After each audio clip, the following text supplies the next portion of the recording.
Cette semaine, j'ai besoin de calme, donc challenge, je lis que de livres de romance pendant toute la semaine. Les livres de romance, c'est le zen parfait. Je sais que ça va finir bien. Donc, même si ça me stresse au milieu, je sais qu'ils vont finir ensemble. Ils vont vivre heureux toute la vie.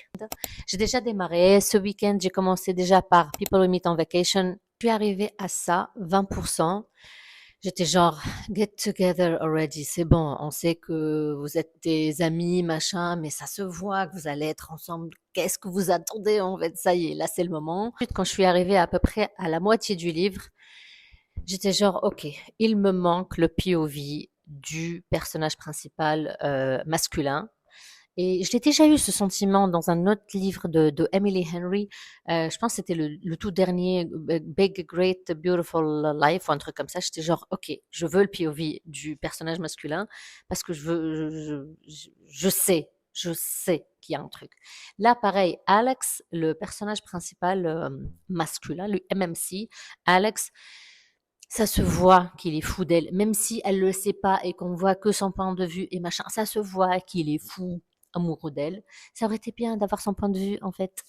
Et ensuite, j'ai continué à lire hier toute la nuit et ce matin, je suis à ça. Il me reste que ce bout. Donc là, je vais m'asseoir et je vais finir ce livre.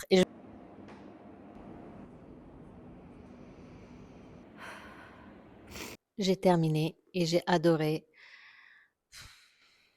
Les derniers chapitres m'ont fait pleurer. En fait, l'écriture de Emily Henry me donne envie de highlight alors que je highlight jamais. J'ai terminé, j'ai encore les larmes aux yeux.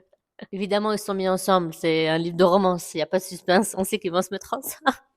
Quand un livre de romance où je connais déjà la fin arrive à me faire pleurer, c'est que l'auteur ou l'autrice a fait un très très bon travail.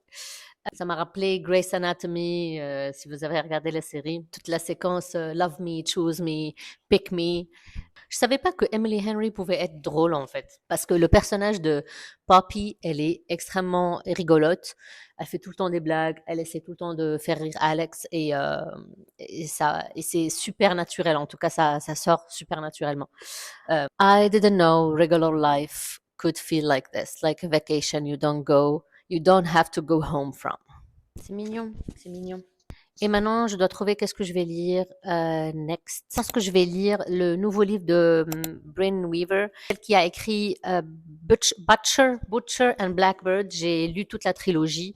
Normalement, je ne lis pas de dark romance, sauf quand c'est drôle. Du coup, enfin, je découvre ça sur moi-même. En fait, je ne lis pas du tout de dark romance, mais il y avait tellement de hype sur TikTok sur Lights Out et Butcher and Blackbird. Du coup, j'ai lu ces deux-là puis la trilogie après, les livres qui sont venus après des mêmes autrices. Et je les ai trouvés très drôles. Et au moins, la relation entre les deux, c'était une relation consentante. En fait, j'arrive pas à lire de la romance où la relation n'est pas consentante. Donc, je pense que je vais lire ça, Tourist Season. Clairement, je tombe dans le hype, hein, parce que c'est hypé à fond. Hier, j'ai commencé Tourist Season.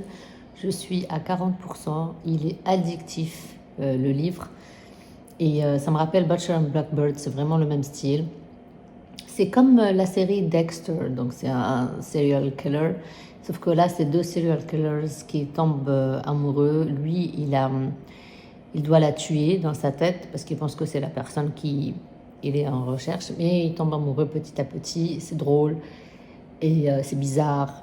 Mais l'autrice, comment elle écrit, c'est super addictif. Donc vraiment, I'm having a great time. Je viens de finir Tourist Season. What? J'ai adoré tout le livre. J'ai moins aimé la fin. Normalement, tu es censé aimer la fin plus que le début, surtout en science-fiction et en fantasy. Tu as tout un truc qui arrive à la fin, des choses qu'on découvre, etc. Là, non. Là, on connaissait tout depuis le début. Il y a beaucoup de romance, mais à la fin, ça devient un thriller. Et donc, il y a un tome 2 qui arrive apparemment en juin. C'est bizarre, j'ai jamais lu un livre de romance comme ça. Interdit moins de 18 ans, hein, je vous dis tout de suite, il y a du smut, de la violence. C'est un peu gore, donc adulte mature. Hein. Je ne sais pas encore combien je vais le noter. Je vais réfléchir un peu, parce que je viens de le finir à l'instant. Je vais réfléchir un peu. Et je vais réfléchir aussi à ma lecture suivante, puisque je fais une semaine de romance. Là, on est jeudi, donc la semaine n'est pas terminée. Donc je vais regarder qu'est-ce que je vais lire maintenant. Le chien m'a réveillée à 5 heures du mat. Je vais me faire un café, je vais lire mon livre. Puisque je suis mood reader, honnêtement là, si je pouvais choisir, j'aurais pas du tout choisi de la romance.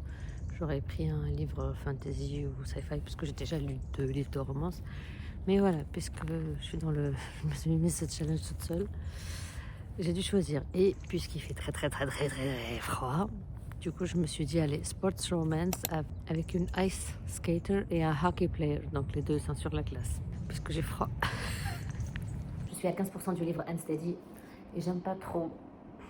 J'aime pas trop, du coup je sais pas. En fait, c'est sports romance, donc ils sont tombés en crush pour le moment. Le hockey player dépressif et la skateuse ice skater, c'est elle qui gère sa famille parce qu'il n'y a pas de mère et son père il est un ivrogne, et c'est elle qui gère ses 2 frères et tout. Donc la fille indépendante, forte, mais lycéenne, donc très jeune, donc elle a des réactions un peu jeunes, voilà, tout simplement.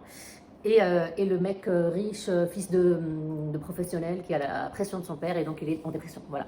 Moi, je n'accroche pas trop.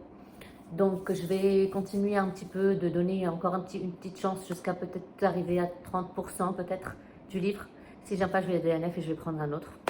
Et peut-être en continuant jusqu'à 30%, je vais m'accrocher, je vais accrocher peut-être au livre. Mais pour le moment,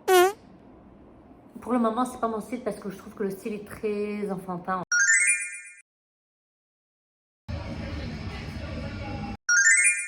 Hier soir, j'ai fini le livre Unsteady.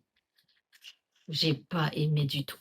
En fait, il avait tous les ingrédients pour être un livre au top. Même, il avait les mêmes ingrédients que plusieurs de mes livres de romance préférés. Les personnages étaient top. Ils avaient du drama, donc normalement, il y a des trucs à résoudre, dans tout ça. Mais je ne sais pas comment l'autrice a fait pour que les événements ne soient pas fluides, en fait. Genre, j'écoute, d'un coup, elle parle d'un événement avec son coach, et hop, d'un coup, on parle d'autre chose, rien à voir. On n'est même pas passé d'un chapitre à un autre. Il n'y a pas de. Les phrases, quand elles s'arrêtent sèches comme ça.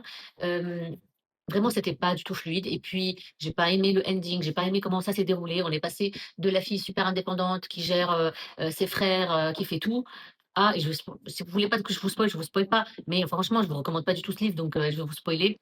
Elle s'est mise avec son boyfriend, et c'est les parents de son boyfriend qui maintenant elle est avec eux et gère ses enfants. Enfin, ses enfants, c'est pas ses enfants, c'est ses petits frères et tout. En fait, elle est passée de quelqu'un de super indépendant à quelqu'un qui est dépendante à 1000% à son petit ami et sa famille. Ça fait trop bizarre. Bref, c'est ni fait ni à faire. Je m'installe confortablement pour vous faire une dernière review, du coup, une conclusion de cette semaine de romance. Du coup, un challenge toute une semaine de romance, c'était bien, même si je voulais à un certain moment lâcher et lire autre chose, mais c'était quand même sympa parce que la romance est assez facile. Je ne sais pas si je peux faire une semaine de sci-fi ou de fantasy. Quoique, il se peut que je commence un livre et que ça me prenne toute la semaine. Quand même, 2 lectures 4 étoiles. People Who Meet on Vacation, Tourist Season. Unsteady, je vais donner finalement 2 étoiles. J'ai pas aimé, je le recommande pas. Mais si 2 livres sur 3 sont bien, c'est déjà pas mal. Voilà. Dites-moi en commentaire s'il y a des challenges que vous voulez que je fasse, ou si vous voulez plus de recos de romance, par exemple. Et à la prochaine. Bye.